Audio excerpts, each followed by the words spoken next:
Hello and welcome to Heroes of the Horn, a Wheel of Time podcast. I am Sir Matt. And I am Sir Ezra, the voiceless or the fading Wow. voice, however you want to call it. It's going quickly. I could use, as you said earlier, some of that naive healing. As I am here, man, and you know, I can hear it in the voice or the lack thereof.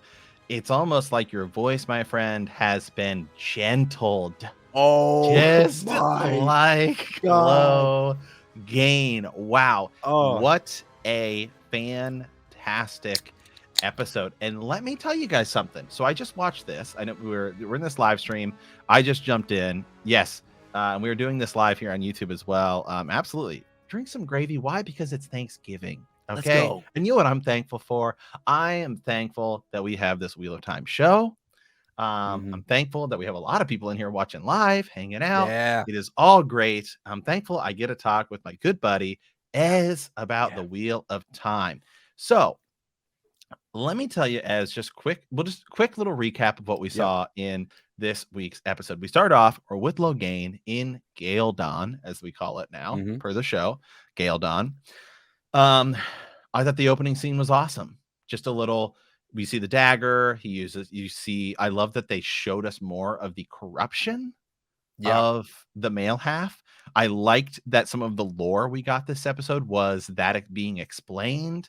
A lot of interesting stuff. Now I know the majority of this focus was sort of on Logain and the Aes Sedai, that group, Nynaeve and Moraine. But I did like that we jumped around a little bit.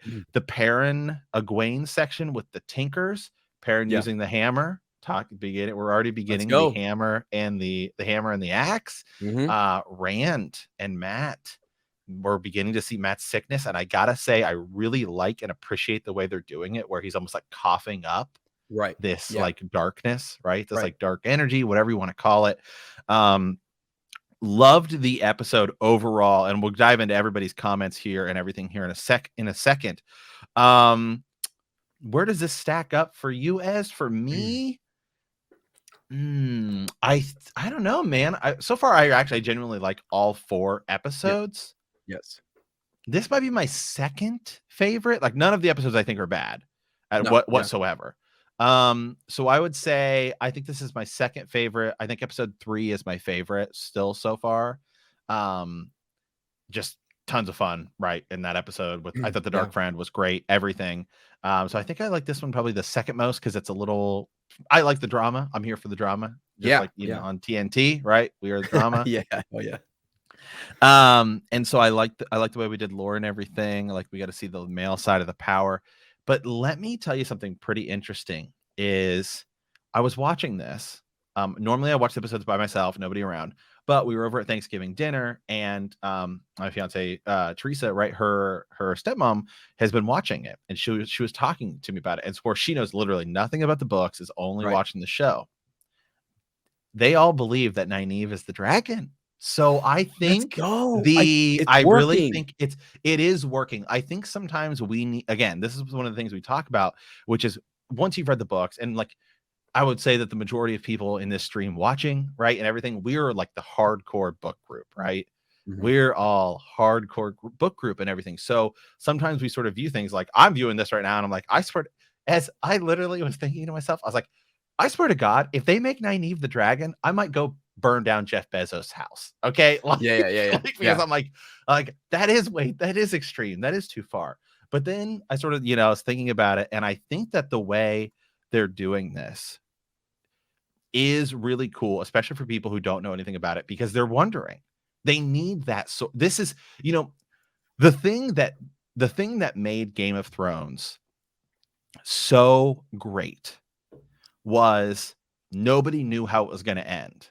And that's what built the excitement, because the books, I know we can trash the books, and we're Game of Thrones guys, but you can look at it and say the books not being out is what built all the suspense, because nobody knew what was going to happen. Well, this is a story where we have everything out. And so how do you build that suspense? And I think you do it by saying, who is the dragon? So for the people who haven't seen it right now, they're all like, oh, I think Nynaeve's the dragon. Right. And that is cool. Yes. It's a cool way to do it. Matt, I said this, if you're a book reader and you're a fan of the series and somebody comes up to you, let's say you're a bitter book, you're a purist and you're bitter at the Yes. show right now, and someone comes up to you on Monday and says, "Man, who this show, right? Like it's awesome." That's your opportunity to say, "All right, if you like this, right, the books are awesome. Come with me, take them under your wing, and then turn that frown upside down and say, let's talk about this." And I mean, somebody said earlier in the comments that they're a book reader, but they love being surprised. This Yes. show still has surprises for book readers, and they're not taking away from the spirit of the series. It's still the spirit Right. is in the characters, and it's there. My God, it's there. Yeah, absolutely. And I think the way they're doing it is one of the things that we've talked about on our podcast is as we're still going through the books, right? We for those of you, especially a lot of guys, we have a lot of people in here tonight. What Ez and I ultimately do is we're going through the books, and we're covering the show as well. And so it's my first read. So I'm at about we just finished book 5. I'm in book 6. Just starting book 6, and it feels like it takes quite a bit of time to start getting their sort of powers and things going. And I loved actually the way they did Nynaeve. Nynaeve gets like super upset, hulks out, as I sometimes say. I Mhm. sometimes joke that Nynaeve is the Hulk because when she gets angry, that's Yeah, when her power explodes. And I think yeah. what we're going to realize is all of these characters are 5 characters, right? Our Emmenfield 5. You want to get Mhm. they Yeah. are all crazy powerful. That doesn't mean they're the dragon, because there's only one Mhm. dragon. But I think you'll begin to see, that a lot of these that a lot of these characters are crazy I mean, we haven't even just think about this. They just showed you how strong Nynaeve is, right? At Let's least just go. booming into her power. Yep. We saw Rand with the door, Yep. and they're talking about how it's like a fraction of the power. So first of all, if that's sort of a little bit of Nynaeve's power coming out, just wait until you see Egwene's power come out, okay? Right? And then just wait until you see Rand's power come out. It's like, Yeah. Yeah, and dude, Matt, that's the thing. I think there's opportunity there to kind of, so Moraine is confused. The Dark One, they have this conversation like, Land comes in, is he the dragon? He's not the right age. They're talking about Loghain. Doesn't seem right. Not, what happens if the Red Aja gentles the dragon before we can get to him? Then, man, so they're confused. We're confused. And I just think this is great. Like you have this sort of back and forth where we don't know. They don't know. So every time someone shows off their powers, now Moraine and the group is going to be like, okay, it's this person. Loghain now thinks what he thinks. Loghain's looking, saying like, oh my God, you know, this is it. This is who I yeah, should follow. Also, Matt, real quick, one more thing on the confusion aspect and the idea of the dragon. We were talking about it in here earlier during the live stream. There is this idea remember how I asked you, have there been female dragons in the past who proclaim themselves? Well, probably. what, right? And what they did today, the voices that Loghain was hearing, male and female voices that he said were other versions of the dragon that were helping move him. Now we know it's the corruption. We get all of that. But in his mind, he believed that at one point there could have been a female dragon because he heard a female Yes. dragon's voice. You know what I mean? So in the history and the lore, it's there. I'm okay with it. I get people might be a little upset about it, but it is what it is. I think it's fine. The simple fact that the simple fact that we actually get to talk right now about the idea that they're actually causing general confusion about who is the dragon is something that means to me that the show that to me, yes, that is definitely somewhat of a departure of the books, but that is something for a television adaptation that will have longer lasting success. Yeah. And that's what this ultimately is. It's a TV adaptation. I know a lot of book purists have been really sort of upset by it. And I get that. I mean, there are people that don't like the Lord of the Rings trilogy because they say Yeah. like it was too big of a departure from the books. As a comic book fan myself, nothing departs things more than comic books. I mean, Sure. my God, it's like go look at all of the different. We've had 3 Spider-Man, right? We've had 3 different tellings of Spider-Man's origin story, and they're done differently. And Superman, Batman, they've all been done My differently. God. I mean, Yeah. I could make an argument that the entire Marvel Cinematic Universe shouldn't even count because the X-Men aren't part of it. So they were literally limited by not being able to use Spider-Man for a good majority of it. They haven't used the X-Men at all, unless you sort of count, Scarlet Witch, Quicksilver, whatever. But they still made $1 billion franchise Right. and one of the greatest movies of all time. So yeah, Yeah. it's going to be different than the books. But so far, as I'm loving it, man. I I'm know. loving all of it. I know. This episode was great, and I think it's also a great mid-season. This is the middle of the season. Remember, we're Sure. now halfway through, and so far to me, it feels promising, and it feels like I can't wait to see what this looks like 2 to 3 seasons in. Once we get things sort of going.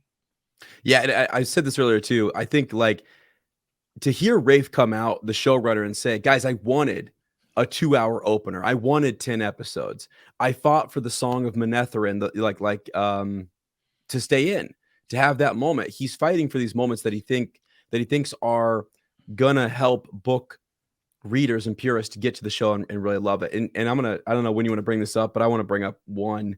I had to scroll way back here Yeah, and get to there's this. I did see one, and I want to find it here to give credit to whoever said it, but somebody said yes, there were a few little, just real quick, and we'll go to like the Yeah, big go stuff. ahead.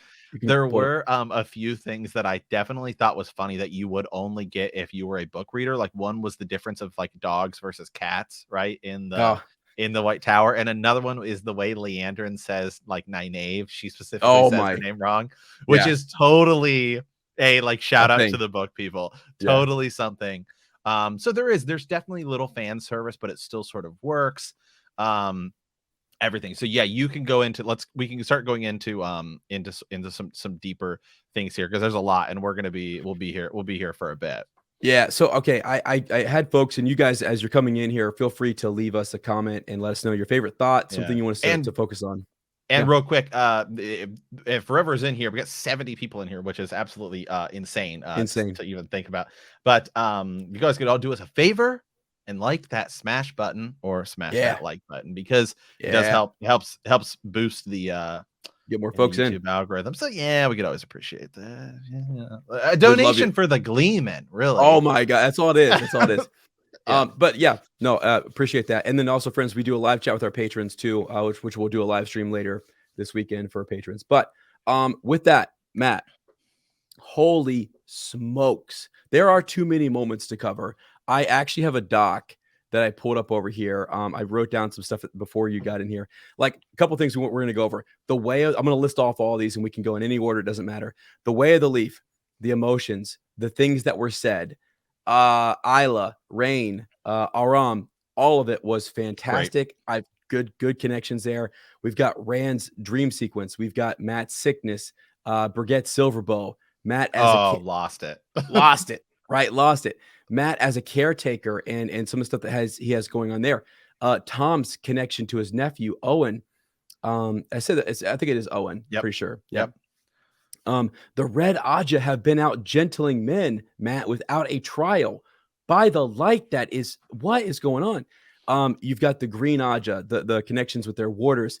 Aes Sedai in the old tongue means servant. How does that make you feel? And Nynaeve asked them. It makes them feel proud, Matt, proud that they are with their Aes Sedai. So many things. I brought up one earlier too, was just the connection between Nynaeve and Lan. I mean, that was for me. His beginning. That was one of the biggest takeaways. It got me when she prayed with him, and it was the last thing her parents said to her. Was the last thing. Malkier reference, King, Queen. I genuinely love the way they are doing world building in this show so far. And I remember seeing something, maybe it was an IGN article or something, where they were talking about how like they really had to fight to get that Manetheren song in there in episode 2. I really love the way they are doing the world building and sort of explaining the history and everything. And it's so cool because it's like our Emmenfield 5, right? They'll say something and then it's Lan and Moraine are always caught off guard by it. Yeah, Like, how yeah, do you even know that, right? Which right. is interesting because that does happen in the books. Now it happens at different places and different times, but again, that spirit of the books is there, and I like that it's happening. And I really love the way they did it this week with Nynaeve praying and talking about how it's the last thing that her parents did for her, and that's sort of what the whole prayer is about. Matt, the It connection was I it was made, great. It was it was great. wonderful, and I can't speak the freaking old tongue, although it sounds like, maybe if I conjured up enough of this phlegm, I might be able to. Uh, "We shall go into the land, so our children can always hold us, and will never be alone." That is what the interpretation is that Lan gives to her. "We shall go into the land, so our children can always hold us, and will never be alone." There's actually a full circle connection, because this is the Wheel of Time, a full circle connection back to the Way of the Leaf, where Isla says when the leaf falls, right, it goes to the soil. It helps the soil. I mean, it helps other things grow, right? It can be like it's this whole kind of cyclical thing that I think is Yeah. is really cool and interesting. I don't know, man. Yeah. And I will say, I was trying to remember. Yeah, this episode, by the way, was the episode that was written by Dave Hill, who did episodes for Game of Thrones. He wrote a few episodes. He did about 4 episodes of Game of Thrones. Yeah, And again, I think the pacing in this episode was probably the best pacing, the jumping yeah. back and forth.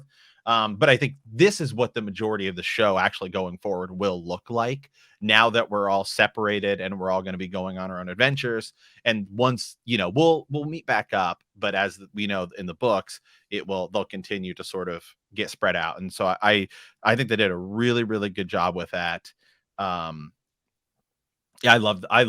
absolutely loved this episode. And I know a lot of people, yeah, Burgett always, yeah, YouTube comment here, Dragon Down.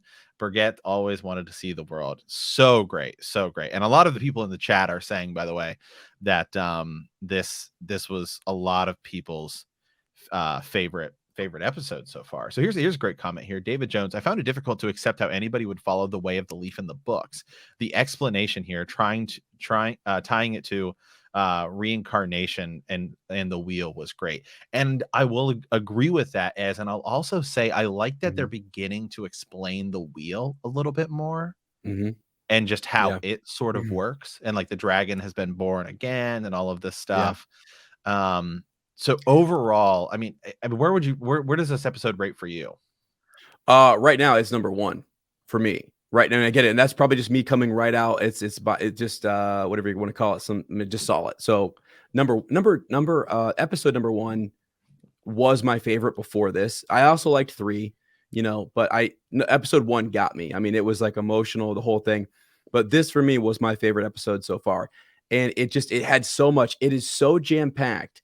You cannot say that that there was wasting screen time or dialogue or No, opportunities. no. It is jammed packed with good information, hidden gems for book readers, stuff that helps non-book readers come in and say, "What the heck is this? And who is the dragon? Was that her?"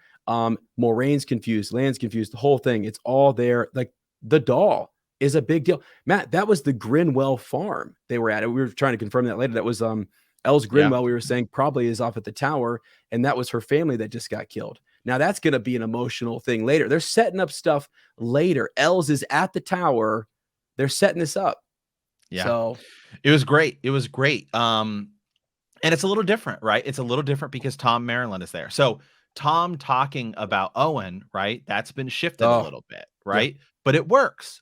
This is one of the things we've talked about where we said I genuinely feel like, we know this. They're going to move stuff around. I like that we got backstory on Logain, right? I like that we get to Yes. see him in Galeon, Yeah. Yeah. as they call it now. And now I can stop saying Burgett Silverbow. It's Brigitte officially. Because in Is the it audiobook, Brigida? Okay. in the audiobook, I feel like they go back and forth Right. sometimes, but Brigida. I'm pretty sure they said it as Brigitte Yeah. Silverbow. So now Yeah. so Good. we I can like that. so now we can officially put that one right, put that one to rest. But yeah, the Brigitte doll got me a little misty. I thought it was great. And it was a cool way, again, that's foreshadowing, that's world building. um, everything they're doing, man. And some people are saying here, Mike says here, I feel the episodes have progressively gotten better, and that's where I'm at too. I genuinely feel like every episode is getting better and better, and I'm just more and more getting sucked into this TV adaptation. Yeah. Um, Yeah. No, I am as well. And let me go back to something you said. The Way of the Leaf, when I first read the book series, I was with Perrin, like, why? Why would anybody believe in this? It is beyond this life. It is a turning of the wheel. It is for ages to come. I mean, that was the whole thing. Matt, when she said, "Oh my God," and you guys, if you have any dialogue or lines or quotes in the live chat, please put them in here. Because when she said she wanted revenge, but the best way to get revenge with violence was peace. that was great. I I And can't like the the other cool thing about it is knowing what we know a little bit further in the books when you learn the origin of the Tinkers, right?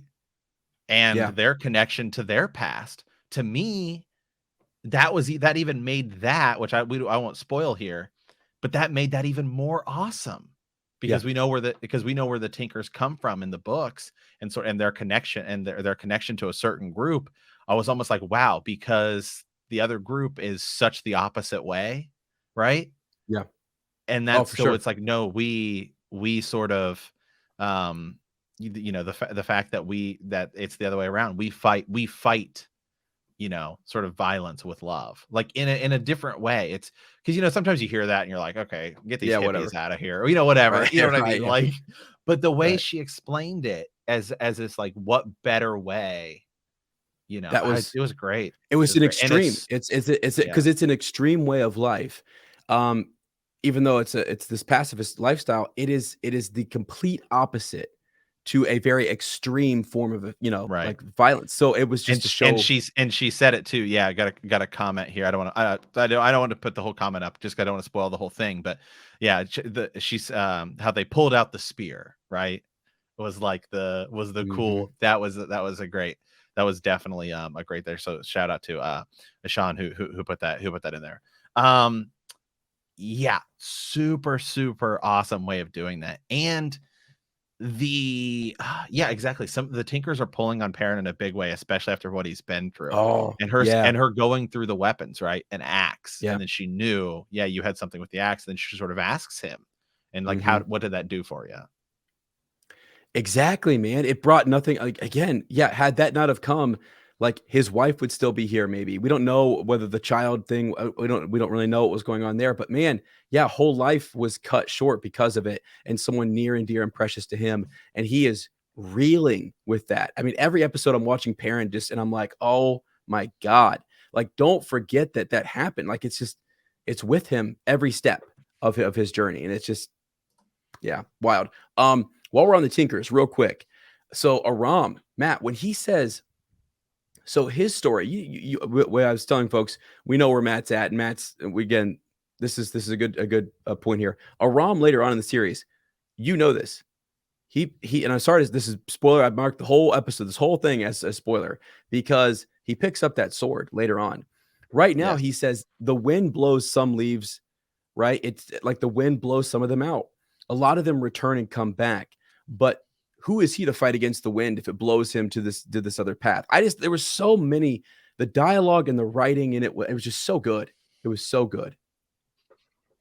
It was fantastic, man. I'm gonna have to I have to watch it again because I was watching it with people talking and all this Yeah. stuff. Yeah. Also, let me say something really quick. So this was something I noticed, just sort of on the CG, right? Because I know Yeah. sometimes we've said things about it. I watched today's episode on a normally I watch it on my I've been watching it on my monitor or I have a projector.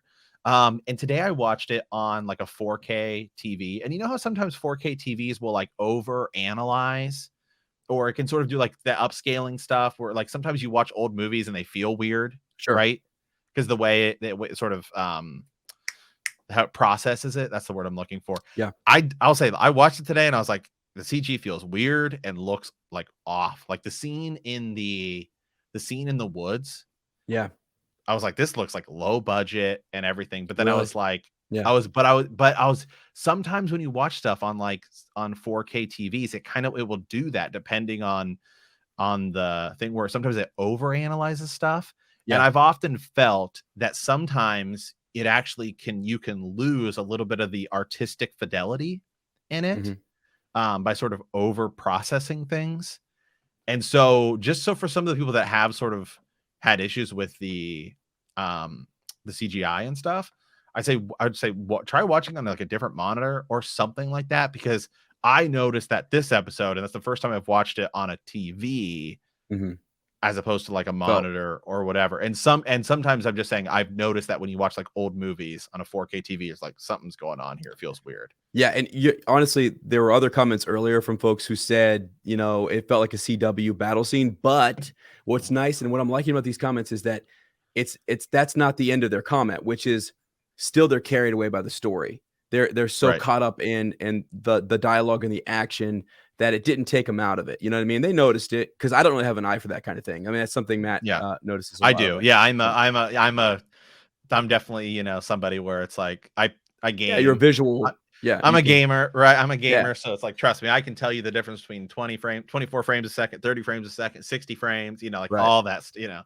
1440p versus 4K, Oh and then God. even certain monitors have different kind of like color palettes and all this stuff. And We've let the freaking dark one out here, and Matt, he's right. So no, I'm just saying yeah, it is definitely yeah, it is something that so I'm saying some people who may have had issues with the way it looked, now I get what they're saying because I watched it on a different format than I have before, so I can certainly see yeah, the argument there. So yeah.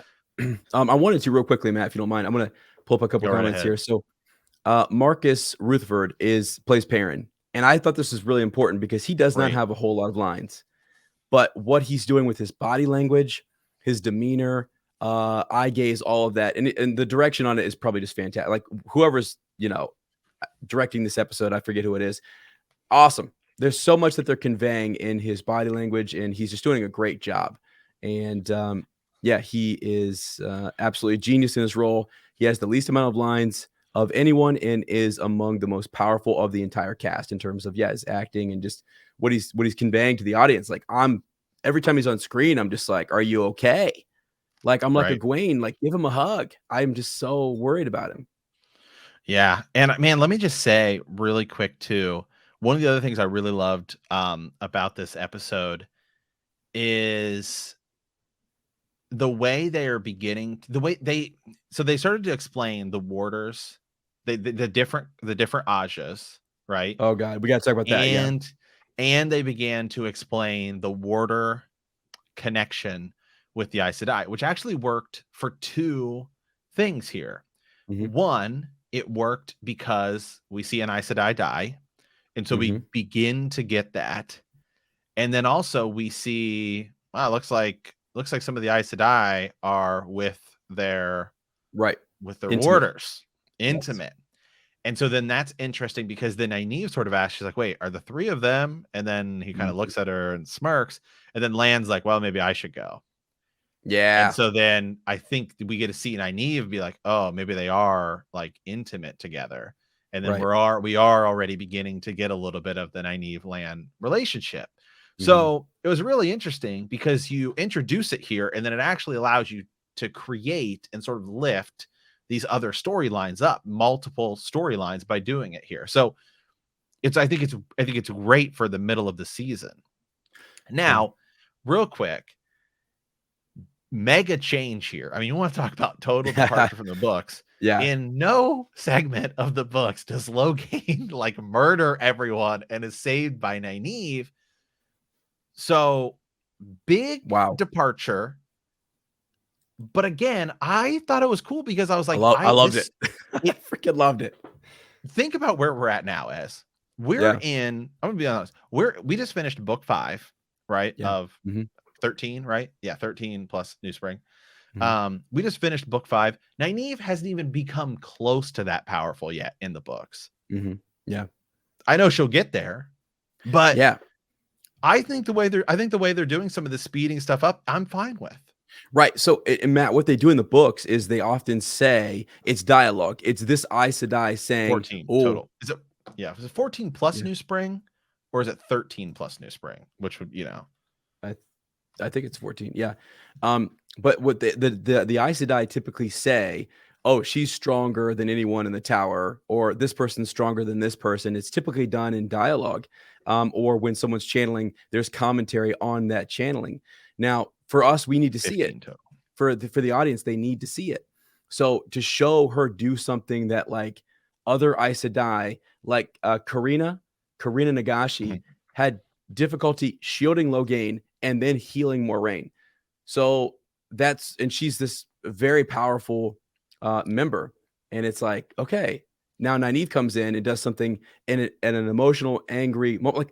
Like Leandrin almost burns herself out. Did you see the glowing around her face? That was Like really cool. she almost that, and I again, what does that look like? Can you burn yourself out completely? Can you bring in so much of the one power that you just burn it out of you? I didn't know what that would look like. They showed us that. It's talked about all the time in the books. I don't know if we actually ever see anybody do it in the books. I can't remember, but by God, she almost does, and we got to Right. see it. So we need that. Well, it lets it actually here's it actually does a few things because we've already seen so far we've already seen Moraine use like all the power she can, right? I mean, she's wrecking Trollocs in the Mhm. first episode. And then we sort of see Lan talk about like, she's like, you can't go on, basically, type of Right. thing, like explaining to her, like, we know we need to get out of here. And she's like, light, give me strength. So the fact that we see Moraine in episode 1 do like some pretty crazy stuff with the power. I mean, she literally tears down a building, right? You're showing like just how powerful these people are. Then in this episode, we're seeing Moraine and um Leandrin and everybody fight this army and also sort of hold down Logain. Yeah. So by doing that, you're showing just how powerful they are. I think you're really building the Aes Sedai up to be powerful, but also at the same time show their sort of limitations. So to then have Nynaeve do what she did, it's like, okay, now you're really beginning to set up the idea that the Emmenfield 5 is very special and very powerful. And I ultimately feel like that's the way it's going to go, where I think what they're doing is they're setting up the Emmenfield 5 to just seem as if they are that much more powerful Right. than everybody else, which Yeah. is Which ultimately is what ends up happening, right? Yeah, which is cool. And so what the tower wants to do is they want to acquire, and they know that their strength in the books is dwindling like a little bit. So to them, it's very important. Like when Varen goes to the two rivers and she finds more, I mean Matt's sisters and so on, she goes and finds them and says they can channel. Like the old blood is strong. That's why Manetheren, that story of Manetheren and the old blood and the connection there is so important for later on because this village is important and it's special in some way. So yeah. Yeah. Real quick question here. Generally speaking, because I'm curious about this. Is there any chance they actually make Nynaeve the Dragon Reborn? I mean, to me, that's like No. that would be like there's just no way. No, there's not. And again, I marked this spoiler for everybody. Like, they're not. They're doing a good job of just moving us around. I think people can leave comments. Let me know. I hope it goes on for a while, Matt. I hope Right. maybe even there's a departure from the book. If you're gonna, they've already departed from the books. So if you depart a step further, Yeah. show us Everyone's then saying like absolutely not. Yeah. right, no, right, bringing her into the White Tower and saying she could be like she could be the one, or you get back to Egwene does something. Maybe Egwene's before they get to the White Tower. It could be that Egwene does Right. something, and now Because she's in this episode, remember that Tom on the other side. I know it's hard. It's hard to sort of think about this because we just saw right right. Nynaeve go Super Saiyan, essentially. Absolutely. Nynaeve goes Super Saiyan, and then um Nynaeve, and then do that. But in the same episode, Tom is telling Rand, I think Matt might be the dragon reborn, right? I mean, or something like he has all the signs. He has all the signs, like a male channeler, someone who can channel the one power, and so you're thinking, okay, that could be the guy, because again, just because Egwene, it said that she can speak to the wind, or that the wind will listen to her, as Moraine says. Rand doesn't know what that is necessarily, She right? did. Spirit She bomb. basically did a spirit bomb. Yeah. Oh my god. Oh my god. Yeah, but Well, like, in episode 1, Moraine really does the spirit bomb because she's like, light, give me strength. And she's like pulling the energy out of like yeah, the yeah. building and everything. Yeah, that's freaking awesome. Yeah. So, but again, just because I think they know Aes Sedai exist, and so to the point right now that Egwene is just mentioned as being able to channel, all we saw was a little spark with Perrin. So now, if she gets in a position like, so what I'm thinking, Matt, they're putting them in positions where their backs are against the wall and they have to use the power. There's no other option. Matt, what did you think when Land's throat was slit? Well, so it's He was really funny. dying. So again, really because I was watching it, over at Thanksgiving dinner, and my fiance Teresa's stepmom, who she watched the show because she's heard me talking about it, and she's always asking me like, what podcasts you do and all this stuff, right? And I said, so she said she watched the first 3 episodes, and she said, she's like, oh my god, she's like, and she doesn't know the actor's name, but she's like, oh my god, she's like, she's like the Asian actor because she's Yeah, Asian, and so she's like, I love Daniel Henney. She doesn't yeah. know his name, but because he's in, I think he was like Criminal Minds or something like Okay, that. okay. And I guess Yeah, he came in later to the season, whatever show he was on before. And so she's like, oh my god, I loved him. And so she she was was like, she's like, you have to tell me right now whether he makes it or not, because if he dies, I'm out. She's like, wow, I'm out on the whole wow. series. She's like, because I love that guy. And I was like, yeah, you'll be fine. And then he Yeah. literally gets his throat slit. I'm like, Was she like yeah, freaking out, just freaking freaking out. out. Oh my And I'm like, god. sorry. I was Oh, like, it's and so then Nynaeve killed everybody. right, right, right. So real quick, because a lot of people are asking about this.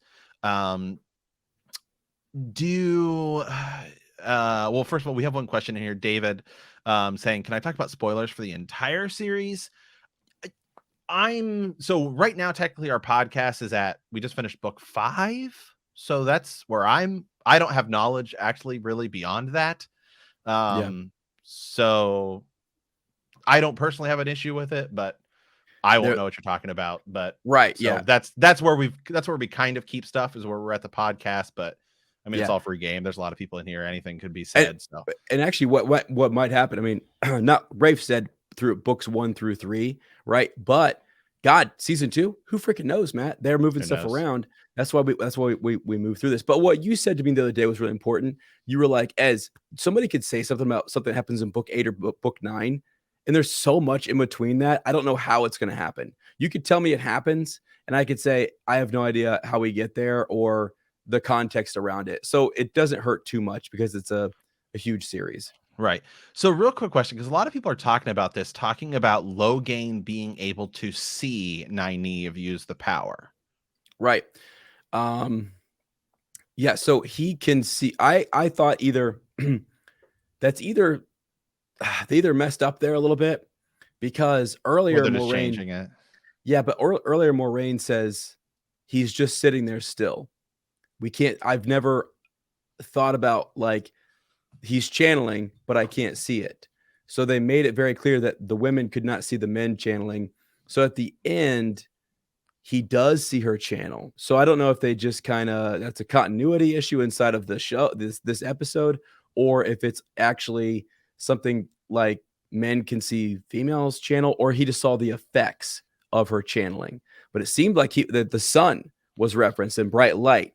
I'm actually okay if they can see it. To be Right. honest, I'm okay. Yeah, I'm fine with it. It didn't really do a whole lot. I don't know. I think also like, yeah, I don't know. Like, you could almost get on a technicality where he did just see her basically heal a bunch of people that he just killed. And so Mhm. maybe his reference about her using because the reference about it, yes, I know it was bright like the sun, but it was also, you could also just, if you wanted to sort of retcon it later down the line or something, you could say like, well, yes, she used a little, but she used the power sort of exploded out of her and just healed all of these people. So you could do it, but I think they're just I don't know. To me, it's fine if they can see each other channel, because that's not like the biggest, most important deal to keep from the books. I actually think it's probably cooler if they can. Yeah, if they can. Here's the thing too. We, the audience, had to see that. So you can't be like Logain looking at it and not see it. And then you know what I mean? We have to be able to see him channeling. You have to be able to see it as for a visual medium. Yeah. You have to. You can't just be like, oh, what happened? Like nothing happened. You know what I mean? So that's where people have to accept some change. Yeah, because it's not, because again, television isn't POV like the books are. Yeah. Right. True. Exactly. So yeah, so like it's one of those where like we saw it doesn't necessarily mean he saw it in the way we see it, but he could feel it. Yeah.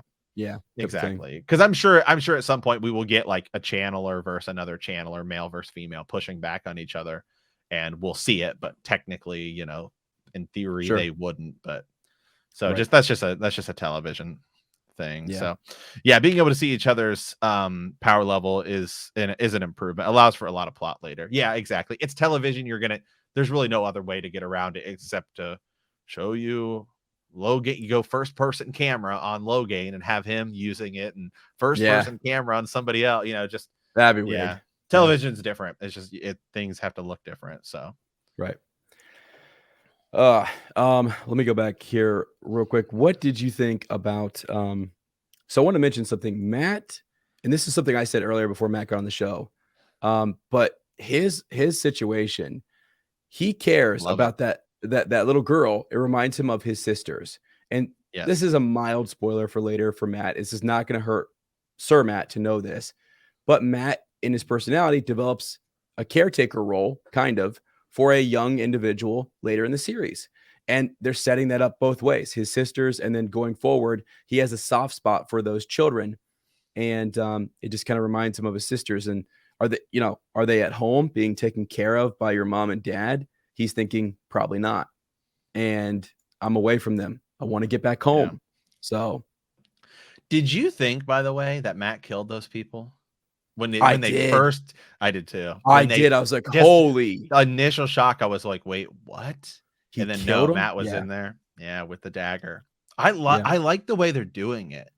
Yeah.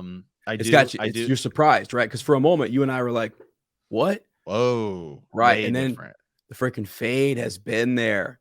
I see you. Also, he could see that fade, right? Fades are very difficult to see in shadow. But he is poisoned, my friend, by the shadow of Shadar Logoth, right? So Tom Maryland straight up just fought it. Like, bring it on. I mean, dude, that was crazy. That was crazy. That fight was actually because it felt like heavy. I mean, it felt like blows were being exchanged there. It felt like a really heavy fight. I don't know how to explain it, but it was. So now, real quick, just because again, that was like, did Tom escape with them? No. Did we see? No, we didn't see Tom. We didn't see Tom escape with them. They left it kind of like they do in the book, where it's sort of like they're separated because Matt, he was trying to take them away from Tarvallen. Possibly, he was hinting at Matt should not go back to them. Right. They're going to gentle him like they did Owen, even though we know it's and we did see Rand pushing back on him a little bit earlier with Matt. Like, why are we listening to this guy? Right. So, but now they're off on their own. Making sure. Yeah. Yep. So. Crazy. So we'll have to see where that. But again, people are probably thinking like, "Oh shoot, what happens to that guy?" They didn't show his death or anything, but probably assume he might die or might move on. So so if you want to go that route, then because we haven't seen Tom in any of the other stuff, right? Any of the other promotional material, because that's one of the things we were talking about. We're like, so is he gonna continue on with them? Right, because he was already introduced. He was already introduced late. So even actually, that's enough. So there we go. So let's just assume that they are Tom. We don't see Tom again this season. So there's an arc that you moved around, right? Because technically, if we just get to the end of the Eye of the World and maybe a little into the Great Hunt, we wouldn't see Tom again season 1. We wouldn't see him until season 2, right? When we meet back up with him, which will probably be in a different place, but whatever. Where do they meet back up? No, not Tyr. Faldara. Oh yeah. Wait, who? Tom, The where we run into him in the Great Hunt when they're playing oh, Deus Damar. Ky No, Kyrian, sorry. Kyrian. Yeah, Sorry. sorry. Yes, you're right. Yeah. Yeah, Um. So yeah. So technically, we shouldn't see Tom again until season 2. So now, if we're sure. done with Tom in season 1, then there's an arc that there's our first sort of full arc a little bit that's been moved around, Yeah. which is we didn't get Tom in episode 1 where he should be, and then Mhm. split up with them. And so by doing that, you gave his story a little more time to breathe, which I think was good for television. Yeah.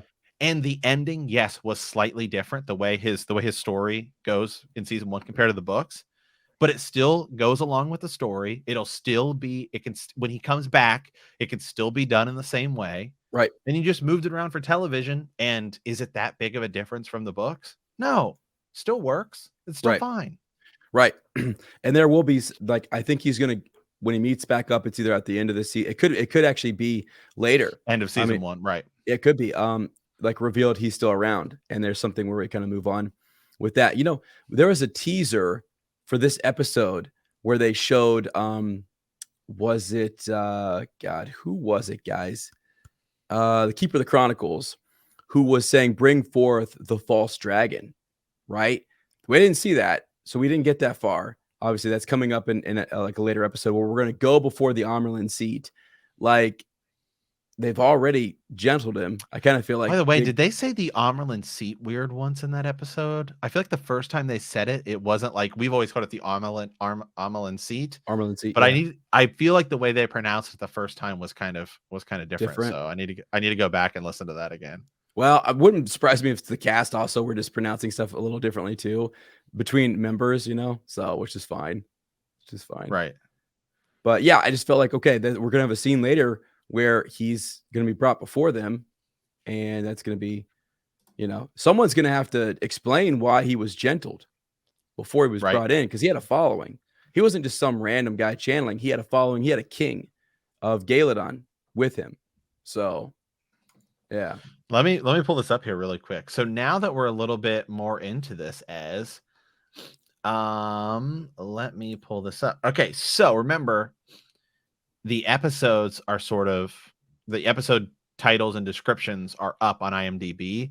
So right. this one was The Dragon Reborn. Moraine struggles with uncertainty while Lan struggles with their new companion.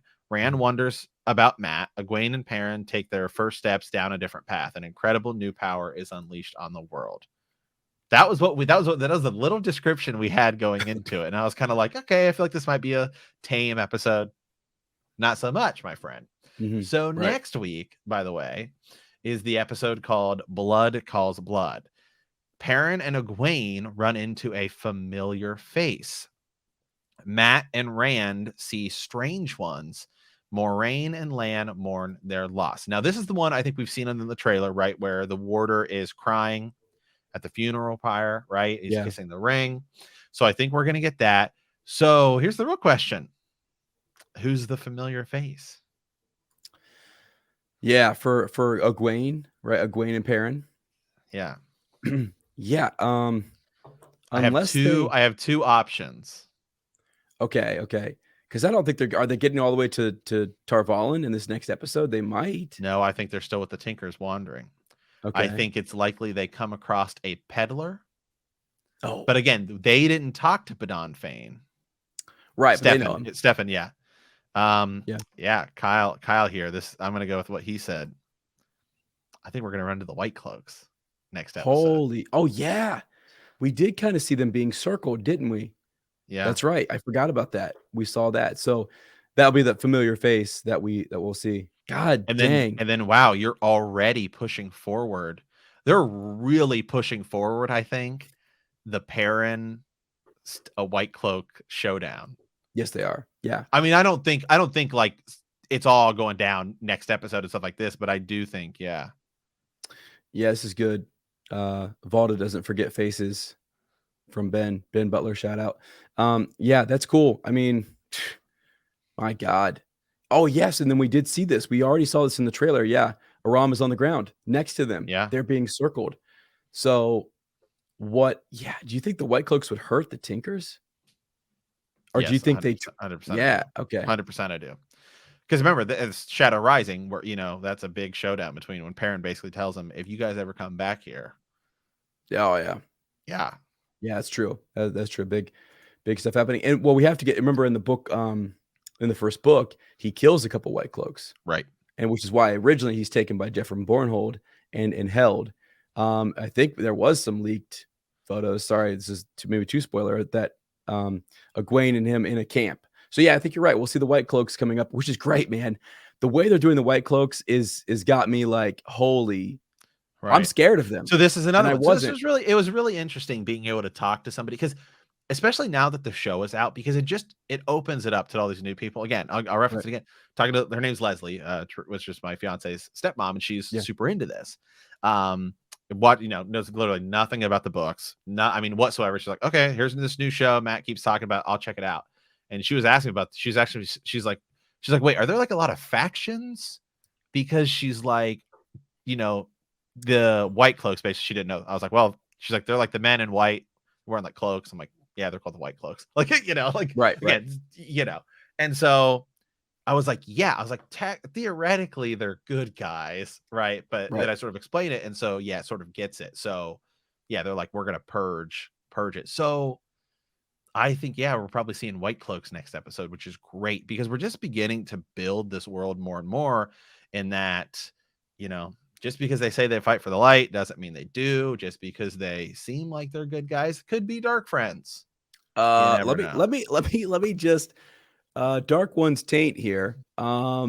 Is this I forgot about this. The Dark Friends social. If that's true, please confirm this in the comments. That's interesting. I don't I think I do. Yeah, anyway, sorry. Moving on. The Tuathon, man. Scary. Scary stuff if that's the case. But yeah, we'll see someone we're gonna see. So no Elias. We've already got the connection built up with the Wolves.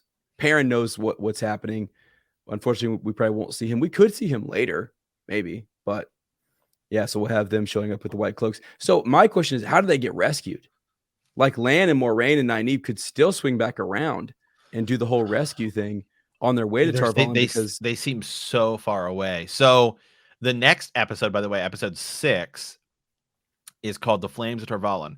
Moraine faces the consequences of her actions. Matt faces the darkness in himself. Egwene faces the most powerful woman in the world. So at that point, I think we know. So perhaps, I mean, somehow by episode 6, to me, it seems likely that Egwene will be facing down Suan. yes, yes. If Well, yeah, I think that's what they're saying there. She faces down the most powerful woman in the world, which would be Suan. right. And do you remember there was one of the trailers? Egwene is standing in that hall, and Nynaeve comes through the door, and she's like, Nynaeve, and she runs over and gives her that hug. So we know we're gonna get that. But it's just like, did Lan go off on his own and with Nynaeve to rescue Egwene and Perrin, and did Moraine go do? You know what I mean? Because she felt like she felt like they lost them. Yeah, Maybe what they'll do is Moraine. I don't know. Is Moraine? Well, if Moraine goes with the rest of the Aes Sedai back to Tarvallen, yeah. and Lan goes off with Nynaeve, because maybe they'll explain. Remember how Nynaeve just sort of kind of knows like Mhm, where people are, mhm. right? Like they didn't do the coins, so we can't get down that route. But maybe now that Nynaeve just used her power, Moraine will talk. I'm guessing Moraine's going to talk to her this next episode, and all of the other Aes Sedai women that are there are going to be like, what was that?" Yeah, what's up? And Yeah. then exactly, and so then Nynaeve will sort of use the power a little bit, and like we're just going to really speed her story along, and she's can say like, well, I've always just sort of known where it is, because remember, Lan has asked her, How? how did you track me? How? And Yes. she hasn't told them. And I feel Right. like, first of all, there's no way that Lan is just sort of tracked by somebody. Uh-huh. And Yeah. so I feel like it's because she finds them at Shadar Logoth, where everyone else happens to be. Right. If everyone else is gone, I don't think she would be able to just sort of track them. So I think they're going to go with that. And then I think maybe Lan and Nynaeve go off to chase down Egwene and Perrin, which then gives us a little bit of time for them to be alone and build that storyline a little bit. Have a conversation on horseback or whatever, and then Moraine will go with the rest of the Aes Sedai Well, back to Tarvallen. yeah, and actually, then I'm a second guessing myself even a little bit here too because of the clip we saw where she was surprised to see Egwene was surprised to see Nynaeve. Oh yeah, maybe not then. Yeah, so maybe because you remember the clip I'm talking about where that Yeah, could you're be right. later. That could be much. We don't even know when that is. That could be No, that episodes probably later. is. That probably is. So then that means like maybe Moraine went after. I don't know, man. It's got me. Maybe they do the trials or something, and it's like happy to see. So yeah, Yeah, maybe yeah. There's a second separation that will happen, maybe or right. something. I don't know. I wanted to mention real quickly though. So Amanda popped in here, and her energy is just exactly what we all have been feeling, which is oh my god, just finished the episode when Nynaeve went supernova. Right, been waiting on that Right. for over 20 years. Yeah, remind me of how this goes in the Eye of the World. Katie's saying here she does track them in the books. Yes, she does. She does track them, but I don't. But again, I Yeah, believe it's because she has a bond. She has sort of this.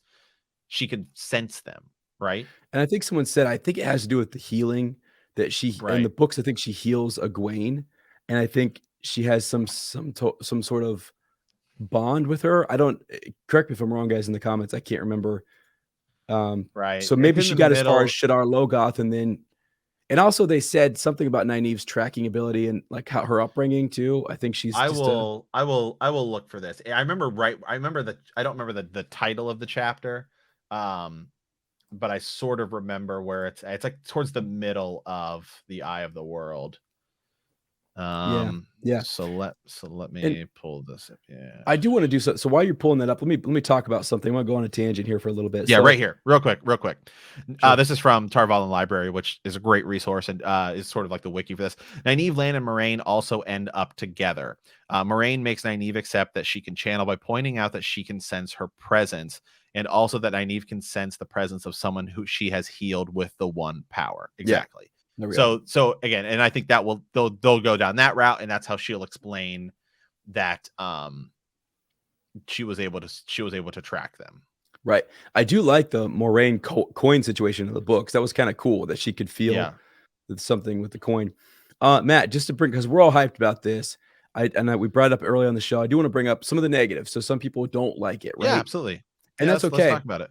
Like I understand because these are larger and larger steps away from the source material in terms of like the plot sequence, like the events. But I personally don't feel like they're huge steps away in the spirit, like the spirit of the series. So Exactly. that's just me. And I think you have to kind of take this so this is just somewhat the coin 85. I grew up reading these books. I'm severely disappointed already in the first 3 episodes. It is what it is. And I hear people, my assistant principal was saying the same thing. Kind of like, I'm not severely disappointed, but yet I'm kind of like not really sure yet. I want to wait and see. Like I like the characters, I like the cast, loves the cast, loves some of the setting and things like that, but it's trying to get used to this Right. shift. So Yeah, my older I've talked about before, my older brother who listens to the podcast. So I'm sure he'll hear me talk to this. He's calling it the Wheel of Crime. oh my gosh.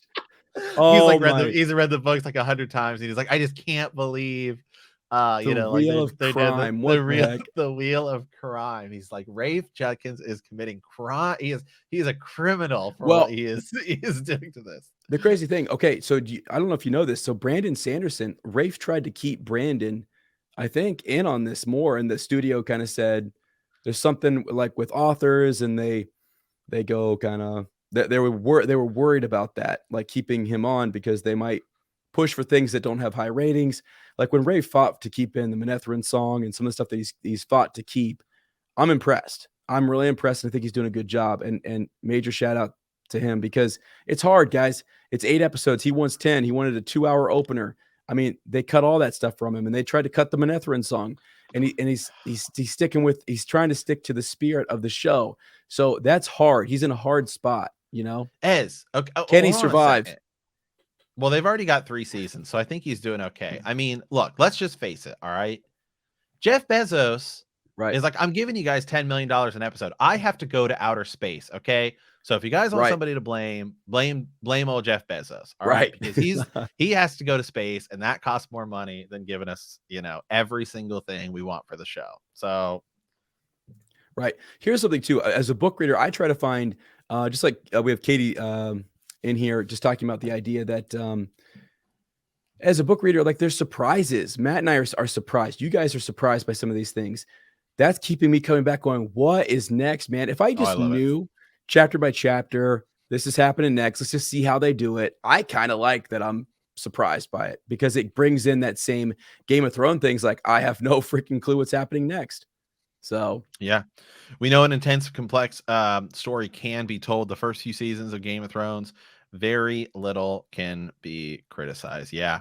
Um, now I hey, will say though, I mean, we're Game of Thrones guys. I mean, there's a lot of things I can point out that are different than the show. I guess, like, for me, even as somebody, I mean, obviously we run a Game of Thrones podcast right. as well. I don't know. I think I gotta think about it for a second here, really quick, just to give it a comparison, because I think it's probably the fairest comparison is Game of Thrones and Wheel of Time, just because they're both sort of TV shows. I mean, first of all, I can say this in terms of like CGI and budget and stuff. Go watch episode 1 of Game of Thrones, and let's talk about Tyrion Lannister's surf blonde hair. Okay, I mean, the pilot of that show, it's nice. Yeah. And we're Game of Thrones guys. Trust me, I'll defend Game of Thrones until the day I die. Even We love season it. 8. Right, even season 8, which I know most people hate, but Yeah. absolutely. But I would say that the scale is different. Game of Thrones doesn't need to go like CGI heavy and stuff like that till much later. They left out huge characters, even between seasons 1 through 4. I mean, Lady Stoneheart wasn't a thing, Young Griff wasn't a thing. Sure. Even smaller characters, excuse me, Donald Noy. They move a lot of Tyrion stuff around to sort of fill in for guys at the wall. There's a lot. I mean, there's definitely a lot there too.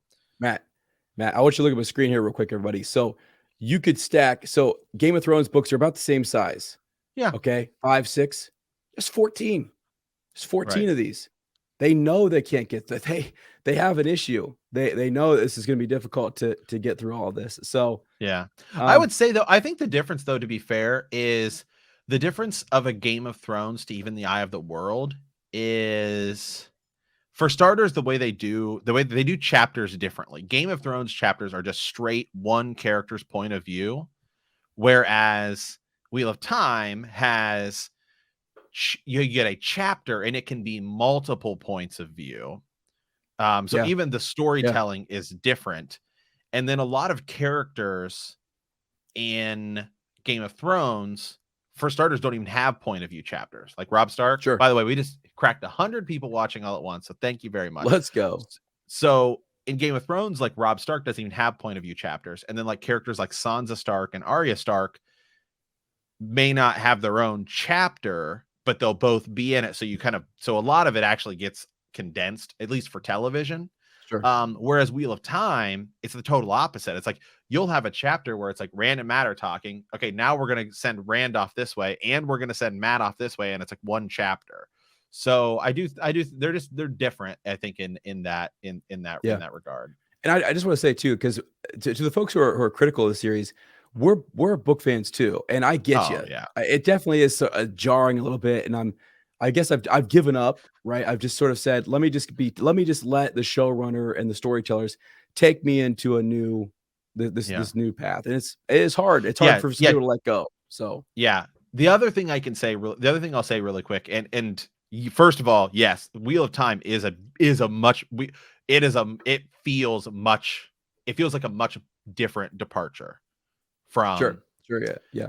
From there's two differences though. One, Game of Thrones, even if Winds of Winter and A Wish for Spring were out, you're talking about 7 books as opposed to 15 books, right?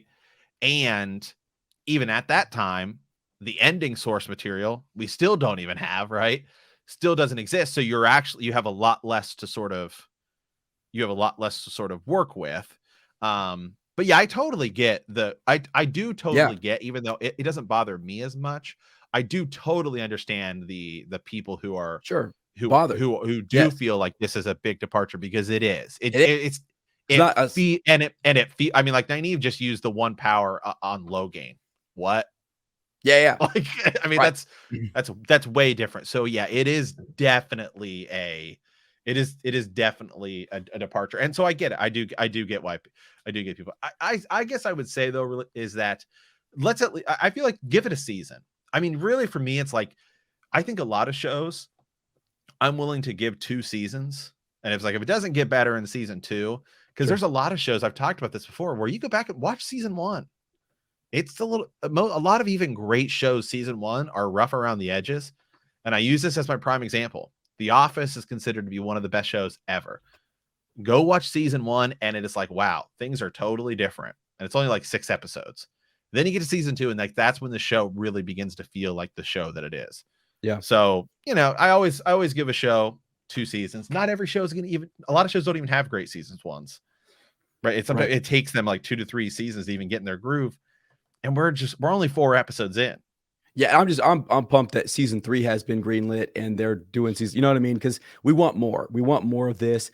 There could be a course correction. There could be better CGI later. All that good stuff can happen, and I think it will happen. So, Yeah. Guess what I missed most from the books is the Tolkien innocence that the first book, the first book, and then watching the world develop into darker, deeper tones. That's true. So It does do that quicker. It gets there quicker. If you in the whole series, you have some pretty Trollocs chopping heads off and boiling people in pots, but that doesn't happen. It's hinted at darker things, and the reader can grow out of the eye of the world into the series. So yeah, yeah, I actually feel like the show is darker. Yeah, darker than I thought it would be. yeah, me too. I mean, episode one when Layla's like coughing up blood, I was like, okay, then like yeah, because we didn't know. Remember, we didn't know. We thought this was gonna be. We didn't know where to go. I wish Lan was larger and armored like he was on the cover of the book. That was one we were saying too. We were kind of like, man, I don't know if like Lan's supposed to be like Arnold and Conan, but Lan to me, I like the way he looks and everything is actually but to be honest, I think he's my favorite transition. I think he looks the coolest. yeah. And here's the thing too: as this goes on over 8 episodes, certain characters and their how it's being done will suck you in. So like Mark is saying, gets sucked in when Tom first makes his appearance, but then in the last episode, it was the Parent Tinker storyline that he didn't really like. Which and actors will change over time. I mean, I'm sure Daniel Henney is like, that is his name, right? Daniel Henney is Daniel Henney. Yeah. I'm sure he's hitting the weights and taking some protein powder. All right. So I mean, dude, I've seen him on Instagram. He is.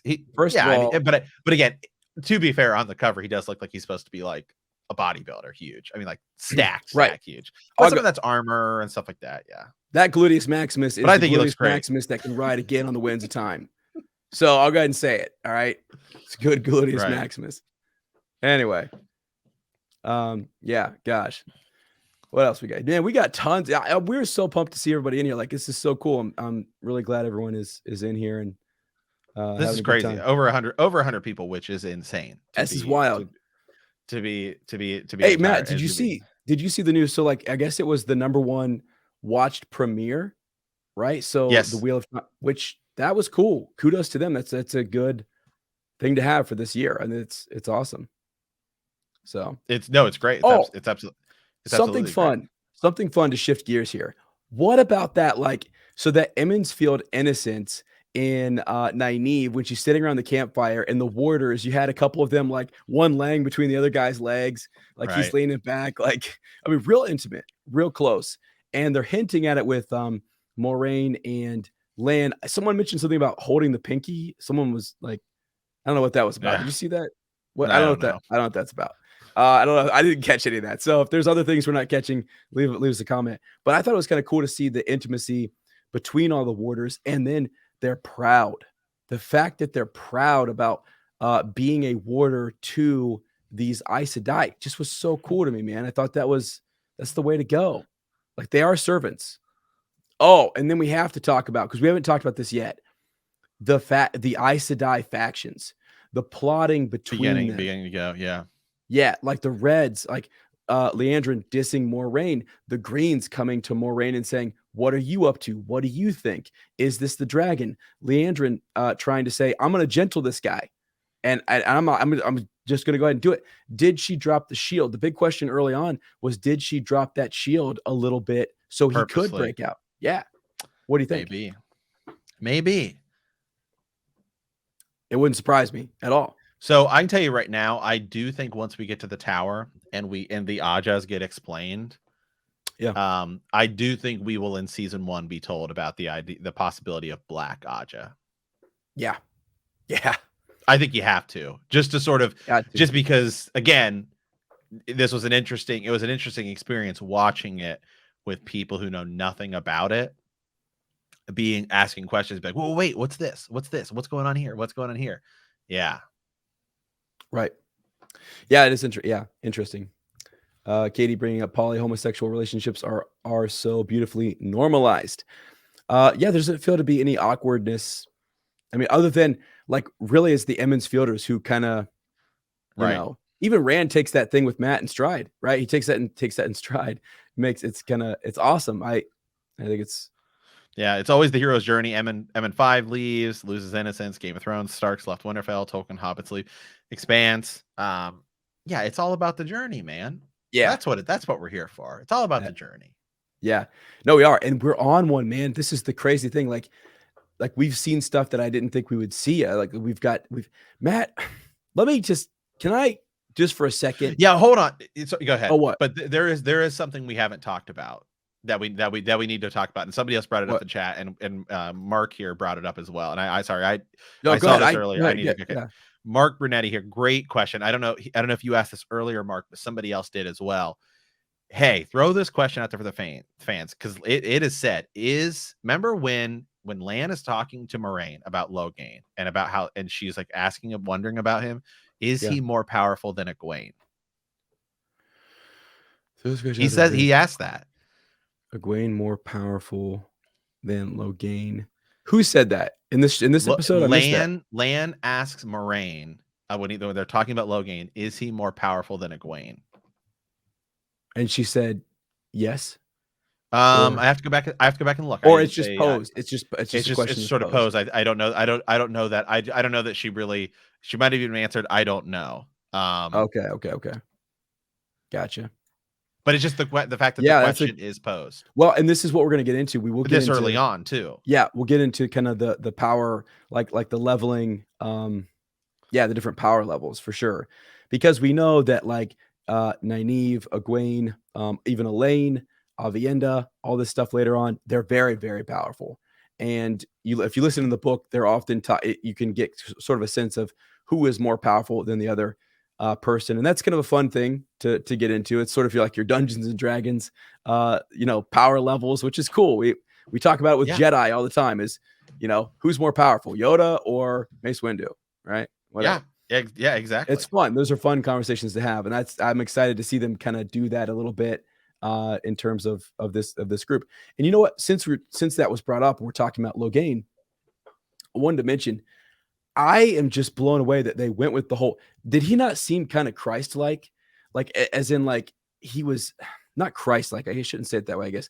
But just his voice, the tone of his voice was soft, and it was sort of welcoming, and sort of like, they should be with me. That is moving forward with the dragon and male channelers. It gives us sympathy for them. Tom gave us sympathy for them. Now we have characters who could be male channelers, and we don't want to see Leandrin do this. We also don't even know what a trial would look like. They kind of avoided that, which I think is probably a good thing. I think it's not much of a trial. It's, can you channel? Okay. You're done. So, yeah. Yeah, I loved it, actually. It does end any talk. Remember, we were having a lot of talk about, like, wow, it seems like they're really going to make Logain a big deal, right? Mm-hmm. And we were talking about the possibility, like, man, who knows what way they're going to go with him? Like, we were talking, he might not get gentled. Well, okay, they did do that. So right. They did. Yeah. So now his arc, he's going to go back to the tower, which is what happens. He goes back to the tower. He is there before the split. So he'll be around, most likely, we're guessing. But yeah, in his life, I mean, we now know that people are with Owen's story and Tom telling us about that. We know there's a high likelihood he could kill himself, or his life just withers away a little bit. He loses the will to live or something. So that's something to keep an eye on as we watch him. Yeah, he's guarded and walked around the White Tower, and for that very thing. But yeah. So who all do you think we're gonna? So next episode, let's dive into next episode a little Yeah. bit. Okay. So next episode, we think, by the way, we're going to be seeing, the episode is called Blood Calls Blood. Perrin and Egwene run into a familiar face. Matt and Rand see strange ones. Moraine and Lan mourn their loss. So we already think we know a little bit what's going to happen with Moraine and Lan. We already think we know we're gonna maybe possibly, this is where we're running to the White Cloaks again. Yeah. Matt and Rand see strange faces. What do we think is happening there? So it's not just like, oh hey, they go to a new location or something. They see strange ones, strange faces, strange ones. So are we gonna run into somebody we don't know? What are we gonna do? Oh my God. Guys, what if they do something with like the realm? There's no way. What if they take, I don't know. What's it mean by strange? What does it say exactly? That's exactly, it says Perrin and Egwene run into a familiar face. Matt and Rand see strange ones. That's all it says. Strange ones. That makes me think that they're pretty damn strange. Like, Loyal. Do we meet Loyal next episode? Okay, now would be, maybe that would be cool. Maybe, by the way, actually, foxes. Sorry, thanks guys for reeling us in. Hold on, hear me out. Oh, hold on. I think we're meeting Min next episode. Okay. So I'm actually thinking here, and there is supposed to be a big Aiel flashback at some point. Remember? That's got to be it. Maybe it's possible they do get to Tarvallen next episode, and maybe this is when we meet Min, and maybe this is when we meet Loyal. Okay. Yeah. Because remember, they don't go to Camelin, right? At least we don't think they do. They actually still could, because the way look at the way they did Gildan, right? Sure. Or Galdon, as they're calling, where they're just like, hey, this is Galdon. It's probably the same place they filmed Tarvallen. Sure. But they just but because they sort of use computer graphics and all this stuff, and then it's literally just like one little walkway. Right. You could do that again and just say we're in Camelin, if you wanted to keep it accurate. I don't know that you need to, because I think it's still just fine to just simply meet them in Tarvallen. Like, it's not, to me, it's not that big of a deal, because we're not going to see Logain there. Yeah. So yeah, maybe next episode is where we meet Min and we meet Loyal. Yeah, and they could be, strange ones. I mean, he's strange. She's a little strange. Right. She can see things around. Well, people. I think it's just we're getting introduced to new characters. Strangers. Yeah, just strangers along the way. Sure. I think that'd be great. We have to bring Loyal in at some point. Have to. Been waiting for him. So yeah, I'm with you on that. So that's probably, and the episode is called Blood Calls Blood. Any significance there, has? Yeah, Blood Calls to Blood. Gosh, I think that's something that's like later on in the series. Let me see though. I don't know if there's Blood Calls to Blood, so it'd be thinking like relationships. You're thinking like, what do you guys think? Leave us a comment about that one. Blood Calls to Blood. Hold on, let me see here. Yeah, they first meet. Yes, yeah, you're correct. Yeah, they first meet. Wow, there's so much. The chat's like, there's so much in the chat. They first meet Min and Baerlon, and they skip that. Yes, but we do know that Min has been cast, and there's leaked photos showing Rand talking to Min. See, okay, this is what I thought. So when Podon Fane is captured and he writes on the wall, I know, is that what that is? So to me, it's like, I don't know that they go that far. That's next episode. Let me check. It'd be episode 5. I mean, so here, hold on again. Like, so do we go to Fall Dara? No. They just write that somewhere in Tarvallen. Like, that's just, could be. Let me see. There's the ways we have to get back to an episode. Wolf Brother, Blood Calls Blood, which could be Perrin's thing. Maybe we get a little more on the wolves. Oh well. But yeah, I think we're going to Tarvallen for potentially 2 episodes, which will be the next one, and then I think Rand and Matt will get there first, and then we will run into. And by the way, the next 2 episodes were directed by the same. So every episode, like it'd be like the episodes 1 and 2 are directed by the same person. 3 and 4 are directed by the same person, and so it continues down that path. So the next 2 episodes, excuse me, are directed by the same person. Mm-hmm. So just sort of keep that in mind, that like, it's almost like these 2 episodes go together, and then the next 2 episodes go together. They feel different. Well, let me tell you, whoever this is, Wayne Yip. Yeah. He did 3 and 4. He knocked it out.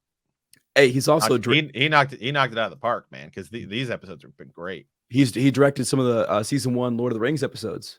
He's done. He's done a few episodes of Doctor Who as well. So yeah, cool. I think everyone's right. So like that whole blood calls to blood situation is Varen kind of telling the Amerlin seat that what was written on that wall was Yeah. So yeah, Carrie M asked a blood. question here. So Tarvallen instead of Camelin. Yeah, it's pretty much Rafe has pretty much confirmed we're not going to Camelin this season, just because he talks about, well, you can really only film in so many locations and all of this stuff, and so we can't necessarily hit every city. I think it's possible we could still go to Camelin, but they would do it in the same way where they probably, if like today's episode, we technically went to Galdon, right? Sure. Yeah. But it's literally like what it's like Logain's talking to that guy who ends up serving him, right? And then you're basically showing a little bit of a city. It's obvious there's computer graphics over it and all this stuff, but technically we're in Galdon, or as I still call it, because it's how it's pronounced in the books, Gildon. So you could still do that if you wanted it, but they probably film it all in whatever city it is that they film Tarvallen in. Wherever they're on set filming, you could still do that, and it could be like a room or whatever, or a street, and you just say we're in Camelin if you want to go that route. I don't know that we're gonna, but I do think it's just all going to be Tarvallen. I think it'll be fine to meet Min and Loyal there. I don't think it changes. It doesn't really change anything for them to meet them there.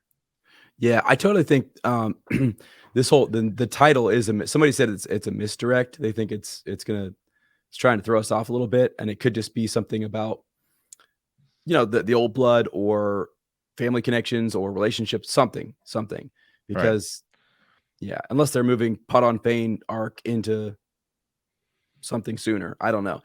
But hey, while I have this many people, does anyone have a thought or a theory on the Aiel gem, the stone that Matt took? He still has that, I think, right? He took that off of the Aiel. And Matt, they show it 3 or 4 times. They show it from the back, from the side, up front. He picks it up, looks at it like it's the freaking one ring, and puts it in his pocket. It's not just something. It's not just coin. It's important. I don't know what it is, but it's something. Sorry. Yeah. When do you think we're seeing Put on Fane again? Well, I think, like you said, when you originally said he could be a peddler coming across like some White Cloaks or even sort of Tinkers, I thought, oh, dang, probably Tarvallen though. I mean, it could be Tarvallen. It could be Faldara. He could just be somebody who shows up in that episode alone to steal something or to make trouble. I mean, okay, well, right. So then the next 2 episodes, by the way, so we have episode descriptions for 6. So we have episode description for 5, 6, and 7. So 5 again, which is next week. Perrin and Egwene run into a familiar face. Matt and Rand see strange ones, which I think I'm on board with saying we're going to see Min and Loyal. Then it says Moraine and Lan mourn their loss. Now we've already seen some of that in the trailer, right? With them, Steppen, he's crying over, the loss of his Aes Sedai, and I think that's where we're gonna go. Now, episode 6 is titled "The Flame of Tarvallen." Moraine faces the consequences of her actions. Matt faces the darkness in himself. Egwene faces the most powerful woman in the world. Now, I think episode 6, we're all back together in Tarvallen. I think Matt's healing of the dagger is going to go way quicker. Sure. Yeah, it's just going to be over and done. Separate him, keep the dagger in the tower. Yeah. Yeah, I mean, then again, it's like, how do you see? Because that's one of the things where it's like, I think maybe you really have to push that next episode with like the Rand and Matt storyline. Mhm. Because otherwise it is pretty quick. I mean, it's not necessarily super long in the books, right? Yeah. That it happens. I mean, by book 3, we're pretty much done with it. So I don't know. Yeah, Matt's getting sicker way faster than in the books. Yeah, I think I mean, technically thinking about where we're at right now, we're kind of halfway through the Eye of the World already. Mhm. So yeah, I don't know how they're gonna do. I don't know how they're gonna do that. How they're gonna do Matt's sickness. But maybe Matt phases it. Remember, they can't just heal him right away. So that could be something they explore too. Then it says for episode 6 that Egwene faces the most powerful woman in the world. I think she's going to be having a conversation with Swan because we know Yeah. we're going to meet Swan at some point. Yeah. We've Yeah. seen it in the trailers. For sure. She gets a sense of what this is like coming into the White Tower, being a novice, going through some training, getting tested, all that good stuff. I think for sure we'll start to understand that. And I think So Taviran will be brought up again too at some point. You got to bring up the Taviran factor. I do too. And then so episode 7 is called The Dark Along the Ways, which seems perfect. That's like the whole Waygate has been the sort of, all the cover art, all the promotional material. Moraine and her charges are diverted from their path by an unexpected encounter. So we're going to see what is it called? Mashin. I'm blaming The Black on it. Wind. What's it called? The Black Wind. What's it called? What are they? Whatever. Machin Shin. Mashin Shin. Yeah. Yeah. I can't say it. I know. I can barely you can't talk say anything anymore. right now. Yeah. The diversion reveals many things. Moraine's true goal, Land's past, the fractures that have grown in the group, and the identity of the Dragon Reborn. The Mashin Shin, yes. Which puts us right at about the end of the Eye of the World. So maybe we're really only getting through book 1 in season 1. Yeah. Well, Ryan brings up a really good point. And shout out to our one of our bannermen over from Bend the Knee, baby. Do we get a lot more info on the Dark One and the Forsaken in the next episode? If they're going to play a big role in the season finale, we have to move forward quickly now, right? I mean, that's kind of that's a great question because we've heard about the Dark One. Are we going to hear about the Forsaken? Are we going to face them? Or is it going to be you just face the Dark One and it's Balsamon and that's not really the Dark One? I mean, are they going to do that or are his servants going to show up? I think because they scared the crap out of me with Dana. When Dana showed up, I was like, holy smokes, that's freaking Lanfear or somebody. We're freaking dead. We're goners, But yeah, so great question, Ryan. I like that. Right, because the interesting thing is, man, I think we thought we were going to be further into the Great Hunt. Sure. I don't. It's. But that's okay. The pacing is like so far. I guess what I feel like is plot wise, we're kind of on pace, right? Character development, at least in terms of character development and also like power development, is way further ahead. Mm-hmm. Yeah. Yeah, they are moving it pretty. So maybe we spend less time than we do because at some point you have to start cutting stuff out. So Mark brings up a good point. You and I have talked about this a lot. We think the Great Hunt can be trimmed down quite a bit. I think you can in season 2. Season 2, I feel like you could legitimately combine, and we've said this before, I think you could combine both the Great Hunt and the Dragon Reborn, which are shorter books. The Dragon Reborn, I believe, is the shortest book in this season. I don't know that we are getting the Sean Shannon episode in season 1. Hold on. Yes, Katie, great question. I don't think probably season 2. Okay, guys, this is why we do the comments. I freaking love you guys. Dark One's taint here. Tinfoil hat time. I think they'll slightly tweak the eye to have it somehow trigger the release of the Forsaken. That could be cool. That would be kind of cool. Like if you're gonna make a change, like have them go there to try to stop the Dark One from something, and it actually, who's our villain? Who's our main villain in season 1 going to end up being? Well, yeah, again, Loghain's done. He's in, he's out, he's done. We've seen in the dreams. So now they have to We've come to seen Tarvallen and they have to Balzamon. We've settle. seen Balzamon in the dreams a few Yeah, times. they have to talk about this more now. They have to get everyone back and say, "You saw this, you heard this." Moraine needs to say that line that like the wheel is weaving a web of destiny. She sees these things forming, and they need to take action. The tower needs to take This action. is a great thing, and a lot of people in the chat are agreeing with this. It reminds me of, as I know you've watched this show, Supernatural, Yeah, right? yeah. Remember in season 2 of Supernatural, which I don't know if you guys have ever seen it or not. I sort of liked it. It goes way too long. It's like 15 seasons. Really should have stopped after like season 5. But the first 5 seasons of that show are like freaking fantastic. Now in season 2 of Supernatural, as remember, there's like a demon. It's like the demon hunters and all this stuff. The Winchester boys. Mm-hmm. They're trying to they have to go basically open like the gates of hell because they're trying to kick back, right? Like this demon, like the yellow-eyed demon or whatever. And remember, they end up sort of taking him out, but Mm-hmm.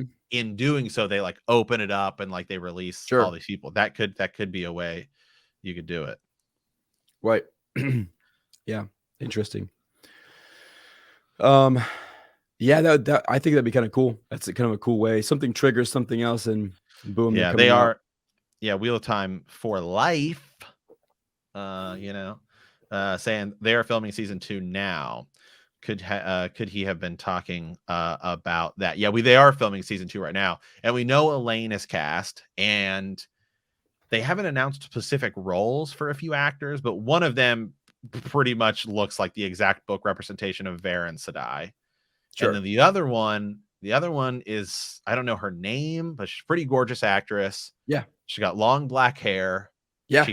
She fits for me she looks like she's probably in like either her early 30s, or I think she's really looks like she's more in her sort of like late 20s, which I think is the perfect casting for Selene / Lanfear. You need someone, I think you need that sort of late 20s, early 30s, who can be young enough to play Selene, yet the right age to play Lanfear. Yeah, I agree with you. That's going to be huge. I think that I think we're spot on with that casting. A lot of people were saying that's probably what we're looking at. By the way, shout out to the Dusty Wheel, who is the official after show, I think on Tuesdays. So I wanted to mention that he brings on a lot of actors and stuff. And honestly, Matt Hatch is the man, character in the story. I've followed his show for a long time, and I love the Dusty Wheel. So give him all the love that you Absolutely. can. So where's he at? Did he comment here? No. Oh, I was like, wow. Although we did have Lauren on last time, we had a couple other Wheel of Time content creators. I'm checking my Twitter in case anybody, sends us a message or something. Just that kind of thing. Because we're going to be doing these every week. So a lot of fun. Yeah, okay, hold on. Let me do this real quick before I jack it all up. Oh no. The wheel is guys. Okay, while Matt's pulling this up real quick, Moraine, I don't know if you guys caught this part about the wheel turning and lives coming and going. There was something Moraine said that I felt strange actually in this episode. Hold on. It's freaking out. Oh Lord. Oh God. No. Oh my God. What? Oh my. There we go. Sorry, it was freaking out. Like, oh geez. I just gave somebody a seizure. Somebody's like, oh. Oh man, hold on. There we go. Sorry, StreamYard freaking out. Okay, so this is the actress. Her name is Sierra Coveney, right? Okay. And she has, so there's been a few, right? So yeah, so here's the act. Okay, so this actress right here. Oh no, sorry. This is Sierra Coveney. She is officially cast as sorry about the flicker, guys. There's a bit of flicker. I'm sure I just gave like five. Yeah. So anyway, so this is our Elaine. She has officially been cast as Elaine. And here we have, I believe, Mira Saul is her name. Yeah. And she has not been given a name as of yet. But I think to me, this is totally Varen Sedai. And that's what everyone, I remember when it first happened, everyone's like, this has got to be Varen. Yeah. Oh yeah. I heard that as well. Yeah. One of those was, and then right here is the one that Natasha O'Keefe. Right. It's a debate on who this is. To me, it's totally Lanfear. Totally Lanfear. Lanfear. Okay. Yeah. Has that been confirmed anywhere, guys? slash Celine. I don't believe it has. Somebody said Elida. They thought it might be. Could be. Yeah, Elida. It'd be kind of cool. Oh, so that's her. Yeah. I mean, I don't know. To me, that looks like Lanfear, man. Okay, here we go. Thane steals the dagger in Tarvallen. He runs up to the eye. They still need to get Matt completely healed. They follow him, use the ways, get to Faldara, attacked by Trollocs. They need to get to the eye. There has to be a need. There's got to be something that draws them to the eye of the world for the Dragon's Banner. The Horn of Valir, baby. Let's go. Let's blow that bad boy. Let's get those heroes out here. That's totally the ending. See, and again, we've talked about this. Season 2, I think you can blend them. I think you can blend the Dragon Reborn, and you just mix Faldara and Tyr. Sure. Rand's fighting inside, right, with Kalendor, and then on the outside there's a big battle going on, and you blow the Horn of Valir. Yeah, God, that'd be awesome. I know, but we say it's awesome. People are like, "Oh, it's not how it happened." I mean, again, we're trying to make it fit in these. Well, yeah. Let me pull. There's yeah. Hold on. There's another.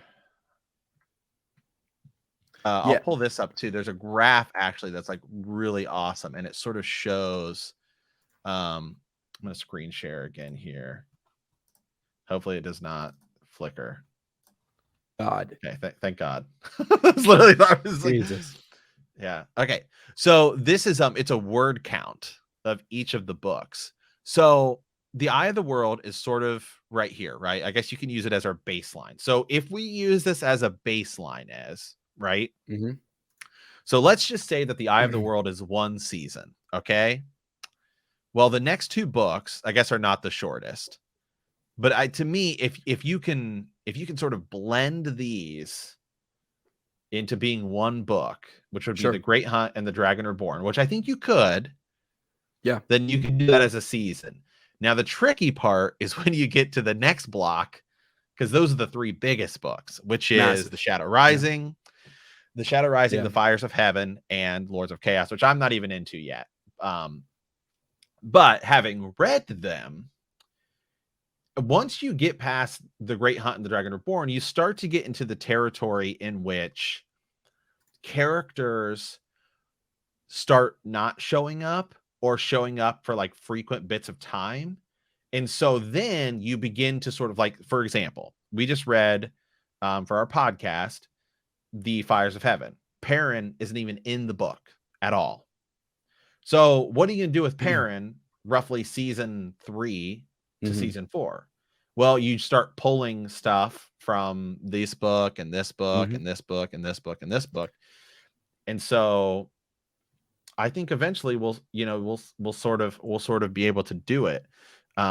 So yeah, Matt, I mean, you bring up an interesting point.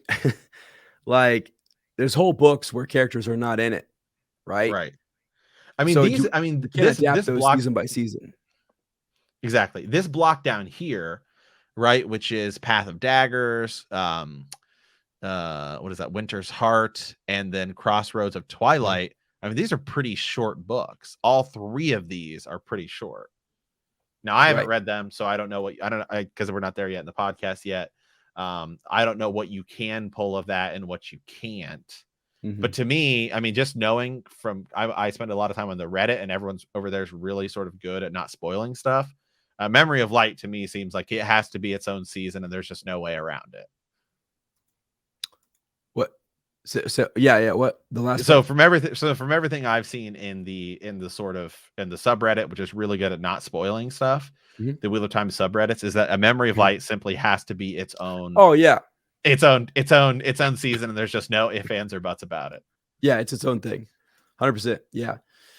Yeah, for sure. Yeah, a lot of that stuff that can be condensed. Some people call it the slog, where there's just a lot of, narrating different scenes and expanding on people's thoughts, and a lot of stuff that they can cut out, and they will. They will do that. So that's ultimately what we have to get to, and where we have to go. Yeah.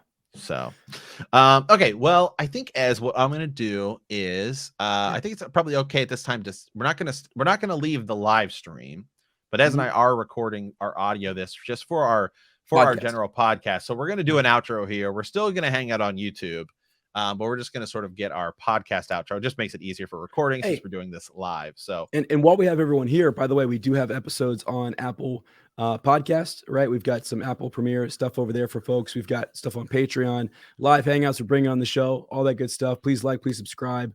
All those good things are really important, and they're helpful. They help our podcast quite a bit.